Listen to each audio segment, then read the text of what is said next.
recurrente, se le relaciona con el flujo retrógrado del contenido gástrico que puede tener también contenido duodenal y eso va hacia el esófago. Va a presentar un espectro variado de síntomas y todos ellos van a deteriorar la calidad de vida del paciente y puede presentarse con o sin daño tisular.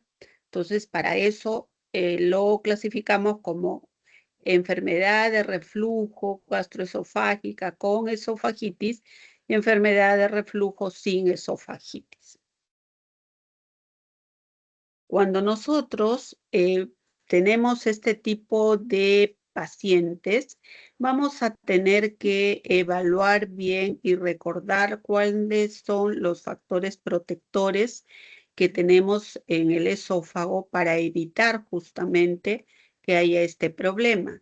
Tiene que ver mucho con una salivación adecuada. Recuerden que en el síndrome de Sjögren, donde hay hiposecreción salival, también puede ser más frecuente esta patología.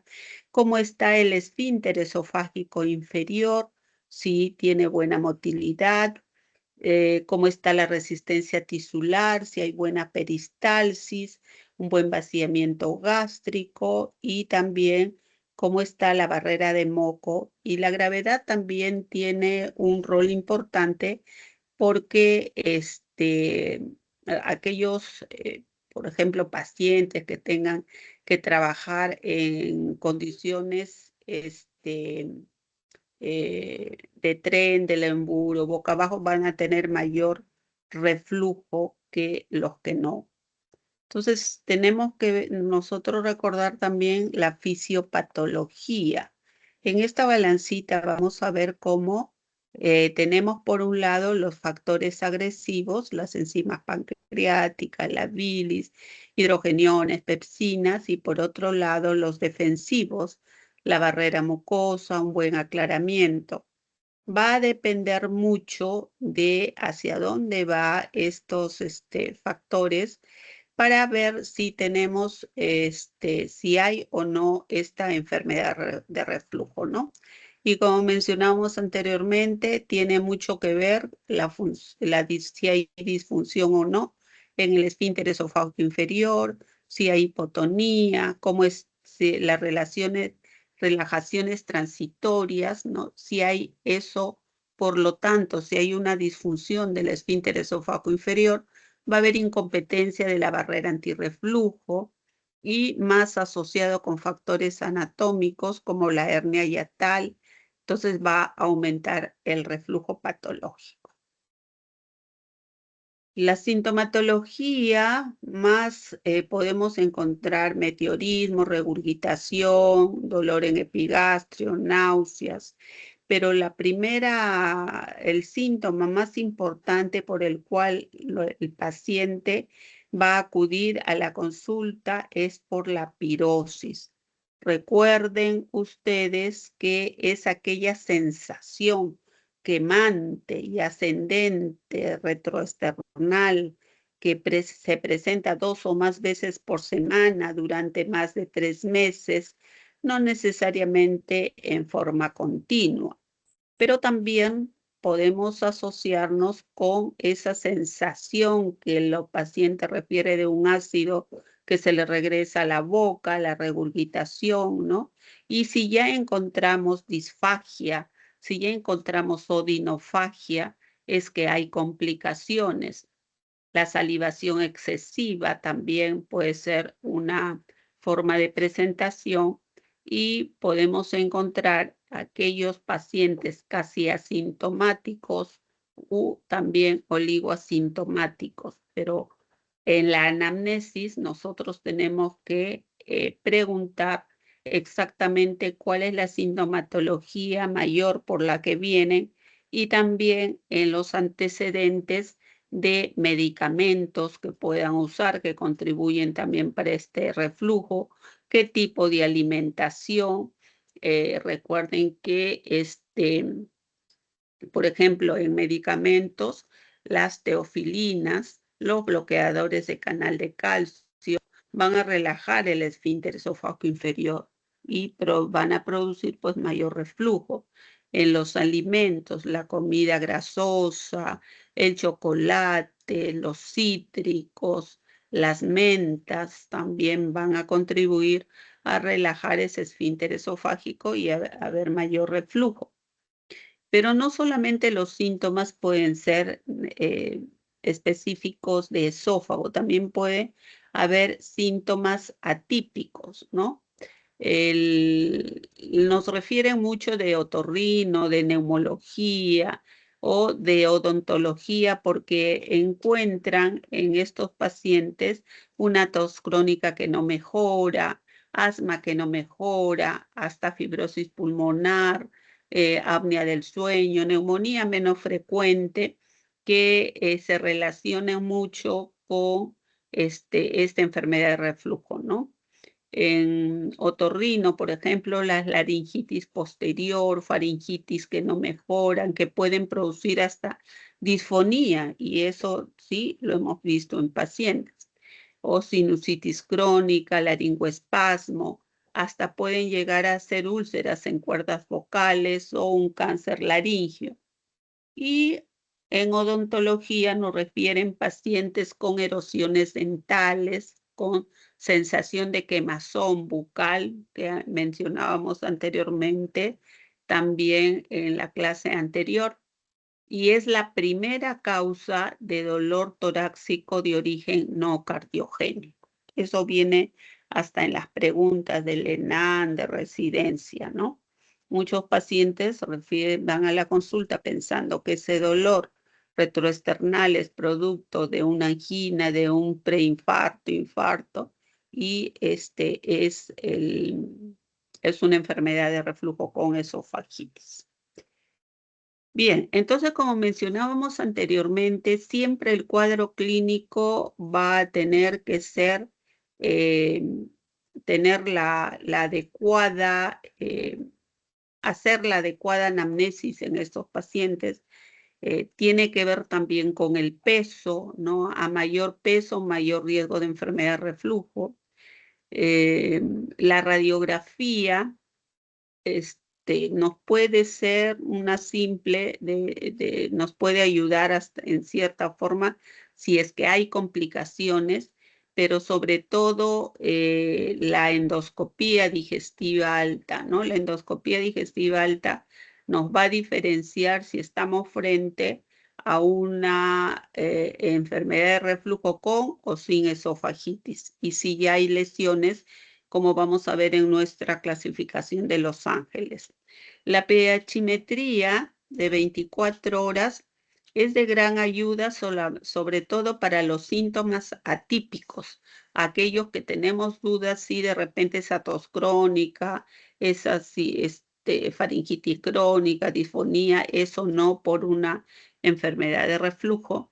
Entonces en ellos está muy indicado perdón, la pHimetría y la manometría para aquellos pacientes que van a ser sometidos a una cirugía. La prueba de supresión de ácido se hacía anteriormente, pero ahora ya no tiene mucha validez. Entonces, tenemos desde el 1996 ya una clasificación endoscópica de Los Ángeles, ¿no?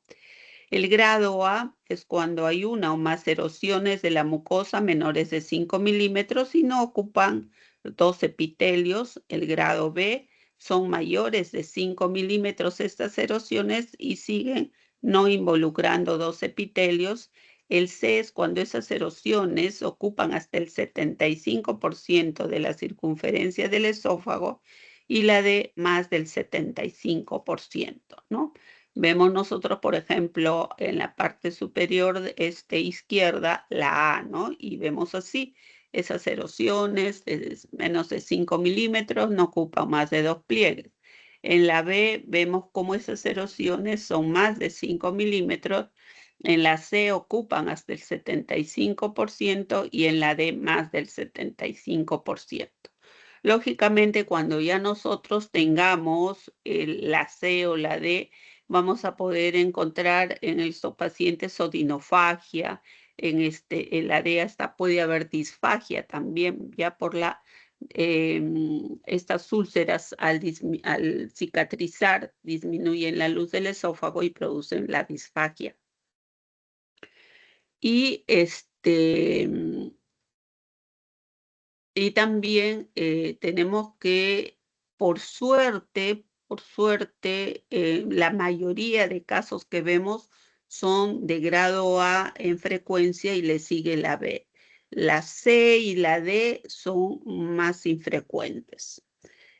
La pH-metría esofágica es un estudio que nos sirve para cuantificar el ácido, saber en qué momento del día se produce mayor reflujo ácido, correlacionar los síntomas con la existencia del reflujo, ¿no? Es decir, saber si los síntomas se producen cuando hay exceso de ácido esofágico. Entonces, eso es para los casos, como mencionábamos, atípicos, porque los típicos es la pirosis, la primera, el signo más importante, y con eso también ya podemos hacer un diagnóstico. Y la manometría, como les decía, es para el diagnóstico diferencial también y valorar el tratamiento quirúrgico. Se valora la presión del esfínter esófago inferior, la motilidad del esófago en general. Presiones del esfínter menores de 10 milímetros de mercurio se observan en el reflujo patológico. Lo normal es en 13 a 10 milímetros de mercurio, ¿no? Y también es muy importante valorar la motilidad del esófago. Ya venimos mencionando anteriormente las estenosis como complicaciones, la hemorragia, porque esas lesiones ulcerosas que se forman pueden sangrar. El paciente viene con una hematemesis, y también lo que tenemos más cuidado es en el visualizar bien mediante la endoscopía si es que estamos frente a un esófago de Barrett, ¿no? Eso es un diagnóstico histopatológico en donde vamos a ver irregularidades a nivel de la línea Z, como un cambio de epitelio que asciende como en lengüetas o en islas hacia el esófago, y es porque hay un reemplazo del epitelio escamoso por uno columnar en el nivel inferior del esófago. Entonces, el esófago de Barrett, el diagnóstico siempre es histológico. Y más adelante esto puede conllevar a un adenocarcinoma de esófago, ¿no? En el esófago de Barrett hay displasia, y eso pues conlleva más adelante a la formación de un adenosea. También las complicaciones pueden ser microbroncoaspiraciones, ¿no? Y nos va a dar síntomas pulmonares. Bien, entonces si ya yo tengo claro que mi paciente tiene una enfermedad de reflujo, tengo que ver cómo lo voy a manejar. Definitivamente, lo primero que tenemos que hablar con el paciente es cómo es su estilo de vida, cómo son sus hábitos, modificarlos para que pueda bajar de peso. Si fuma, dejar de hacerlo, la ingesta de alcohol, ¿no? Cenar temprano, no puede comer y acostarse, tiene que esperar de 2 a 3 horas recién de la última cena. Puede dormir con la cabecera elevada, le puede ayudar, y sobre todo en lo que es la dieta, evitar las grasas, chocolate, picantes, cítricos, gaseosas. Hay pocas evidencias, poco prácticas, pero en la mayoría de los pacientes se sigue recomendando esto, por lo que sí van a tener, se ve que tienen una mejoría de su sintomatología. Pero también se puede recomendar elevar la cabecera de la cama, ¿no? Con unos tacos de madera de 10 a 15 centímetros, ¿no? Que también evitan el reflujo nocturno. Pero el gol estándar en esta enfermedad de reflujo son los inhibidores de bomba de protones. Eso sí es el tratamiento estándar, y va a tener una buena respuesta en 1 o 2 semanas, y eso también nos ayuda para establecer el diagnóstico. ¿Y qué más podemos asociar con los inhibidores de bomba de protones? Recuerden ustedes que tenemos desde el omeprazol, el esomeprazol de 20 o de 40, el lansoprazol de 30, el pantoprazol de 20 y de 40, el rabeprazol de 20, el dexolansoprazol que puede ser de 30 o de 60, y hay otros más que están saliendo también con mayor efectividad, los de última generación. Entonces, a eso podemos asociarlos con procinéticos, como la metocopramida, mosaprida, cinitaprida, el levosulpiride también nos puede ayudar.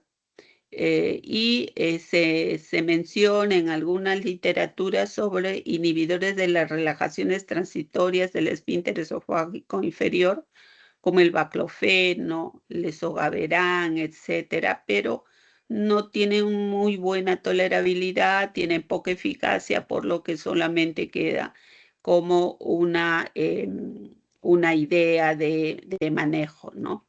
Ya anteriormente, cuando teníamos la ranitidina, los antagonistas H2 tenían buena tolerancia y eso nos servía para los escapes ácidos nocturnos, es decir, en la mañana dábamos inhibidores de bomba y en la noche ranitidina y con eso iban muy bien.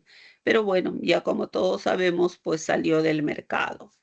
Nos puede ser de ayuda también los alginatos, como el Gaviscon, ¿no? Para disminuir los síntomas, pero no para como una cura, no solamente para disminuir la sintomatología. Al final, este paciente, si es que no tiene una buena tolerancia o no mejora, puede ir una fundoplicatura de Nissen o tupé por vía laparoscópica. Para hacer endoscopía terapéutica todavía está en desarrollo, ¿no? No es nada seguro. Entonces, para una cirugía antirreflujo puede ser un paciente joven que tenga una esperanza de vida de más de 10 años con inhibidores de bomba de protones por mucho tiempo. Entonces, eso también pues tiene algunos efectos adversos si se prefiere la cirugía. En enfermedad de reflujo demostrada que ya produzca mucha esofagitis y altere el estilo de vida diaria de nuestros pacientes, que haya mucha regurgitación predominante, que responda a los inhibidores de bomba es un buen síntoma para un candidato a esta cirugía antirreflujo. Pero también hay que ver que no haya calasia o algún trastorno motor grave, ¿no? Mediante una manometría antes de la cirugía. También que no sea una dispepsia funcional, pero sí debe ir a una cirugía, digamos, no, sino como corrección de una hernia yatal grande primero. Y todo eso debe hacerse, el esófago es un órgano muy delicado en el manejo quirúrgico y tiene que hacerlo un cirujano muy experimentado, con mucha experiencia. Bien, entonces pasamos a la calasia, ¿no? Es un trastorno esofágico de tipo motor primario. Hay una ausencia de peristaltismo en el esófago y una falta de relajación en el esfínter esofágico inferior.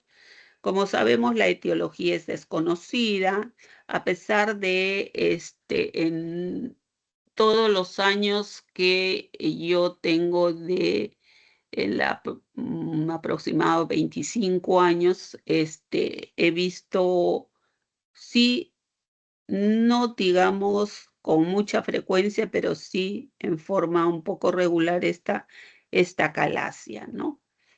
Hay una pérdida de células ganglionares, del plexo mientérico de Auerbach, hay una degeneración del nervio vago, el núcleo motor dorsal del vago. Puede también, se dice que pueden ser mecanismos hereditarios donde hay un infiltrado inflamatorio en el esfínter esofágico inferior, pérdida de neuronas inhibitoras del plexo mientérico que produce un péptido intestinal vasoactivo y óxido nítrico, lo que produce pues un desbalance entre las inhibitorias y excitatorias, aumentando la actividad colinérgica y por lo cual va a haber una relajación incompleta y aperistalsis. Trata de explicar el por qué. También se postuló en algunos trabajos que habían hecho que podría ser un origen inmunológico, porque encontraron en la mitad de los pacientes con ancalasia anticuerpos anti las neuronas mientéricas, ¿no? Entonces, eso todavía, pues, hay para mayores estudios de esta acalasia. La síntoma, el síntoma por el que va a venir el paciente muchas veces es por ya cuando hay esto está pues un poco más avanzado y va a tener disfagia. El paciente no va a poder pasar los alimentos, puede tener regurgitación, tos nocturna. También recuerden ustedes que eso va a conllevar que baje de peso, que haya dolor retroesternal, pirosis, mal aliento. Y el diagnóstico lo hacemos. Definitivamente no hay si viene con disfagia, dependiendo de la edad, yo puedo descartar pues muchas patologías, ¿no? Entre una de ellas es también un adenocarcinoma, aparte de la calasia. Entonces, la endoscopía digestiva va a ser de mucha importancia para hacer los diagnósticos diferenciales. Una radiografía con esófago, esofagograma varitado con vario, también me va a ser de gran ayuda porque vamos a ver lo que se conoce como la punta de lápiz o el pico de ave. La ecoendoscopía nos va a ayudar para ver sobre todo el grosor de la capa muscular interna, ¿no? Entonces, en una radiografía de tórax simple, puedo tener yo signos que me puedan decir que hay un esófago que está un poco más dilatado, pero en una varitada eso nos va a dar una mejor idea de cómo está un esófago grande, dilatado. Cuando uno entra en estos pacientes parece que entrar al estómago porque es un mega esófago, ¿no? Y hay una disminución de la luz a nivel del esfínter esófago inferior y eso nos da la imagen de pico de ave, cola de ratón o punta de lápiz.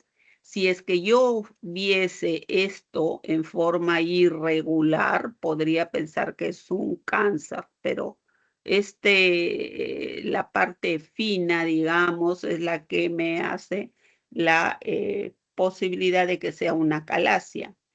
Para calasia hay una clasificación de Chicago que, bueno, es la clásica, es la de tipo 1, que es la que nosotros estamos mencionando ahora, ¿no? Las otras ya se da la 2 por compresión esofágica o la 3 por una calasia que se llama espástica.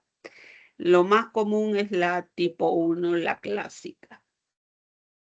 ¿Y qué es lo que yo voy a hacer con este paciente? ¿Qué es lo que yo voy a, cómo voy a aliviar sus síntomas de disfagia? Lo que podemos hacer nosotros primero es lo que se llama la inyectoterapia con toxina botulínica. En los 4 cuadrantes del esófago se aplica, pero dura menos de un año. Otra vez se pierde esta efectividad y vuelve a presentar la disfagia. Lo que se ha visto mayormente o lo que se hace en el servicio es la dilatación endoscópica con balones, ¿no? En el tercio inferior del esófago. Entonces eso tiene mayor efectividad, el paciente pues siente alivio también inmediato desde la primera dilatación. Para aquellos pacientes en los cuales por algún motivo no pueda someterse a dilatación endoscópica, se ha usado los antagonistas del cáncer porque estos relajan la fibra muscular lisa, el nifedipino, por ejemplo, ¿no? Pero como paliativo o como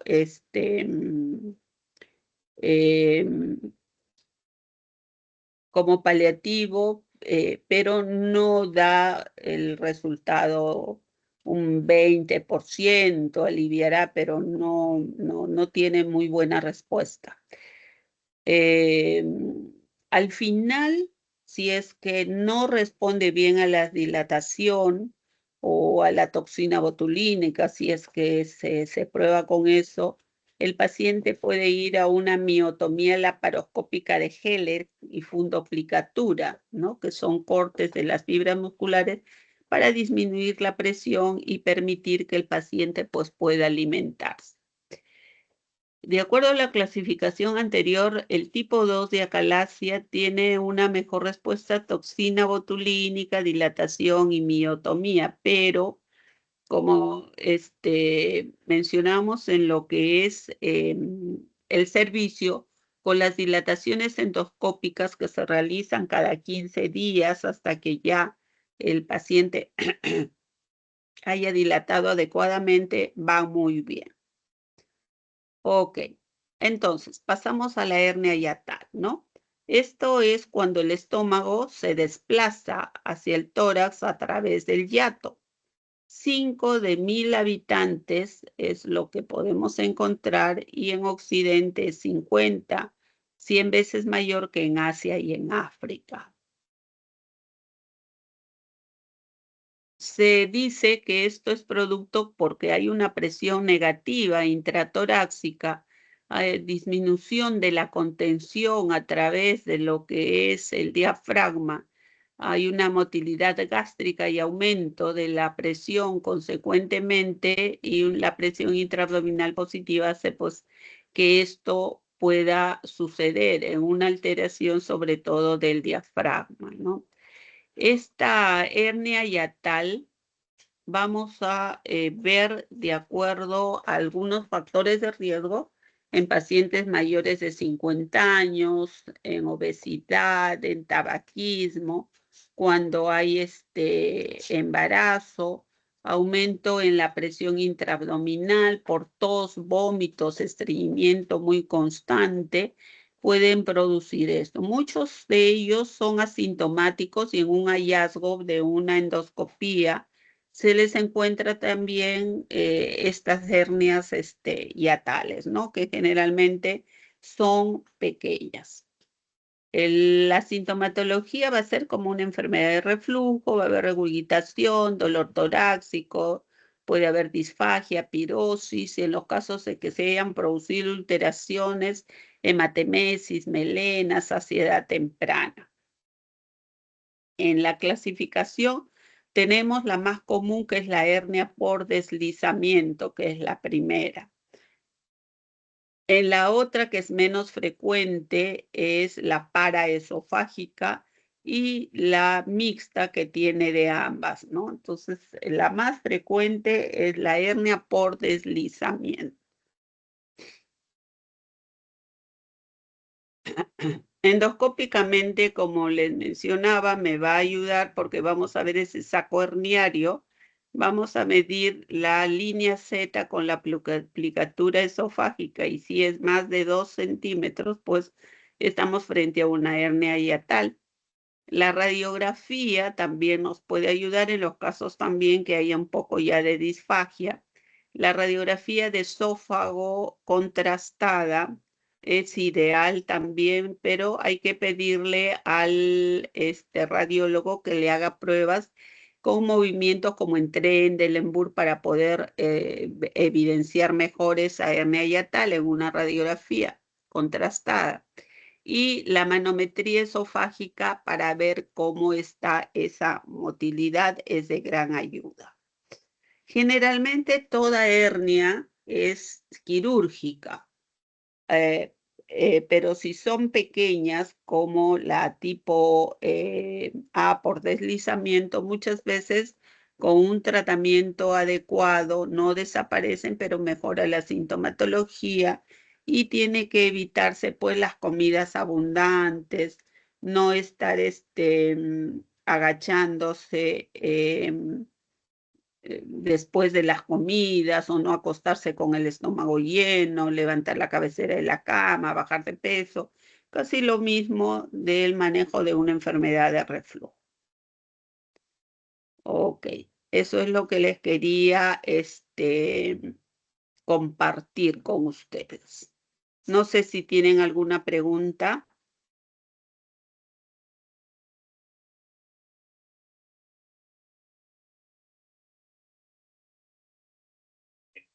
No, doctora, no hay ninguna pregunta. Uy, estos chicos todos lo saben muy bien. Bueno, igualmente, igualmente, me avisan para si tienen alguna duda, alguna pregunta, ya el delegado tiene pues mi teléfono, ¿no? Entonces estamos en comunicación. Gracias por su atención.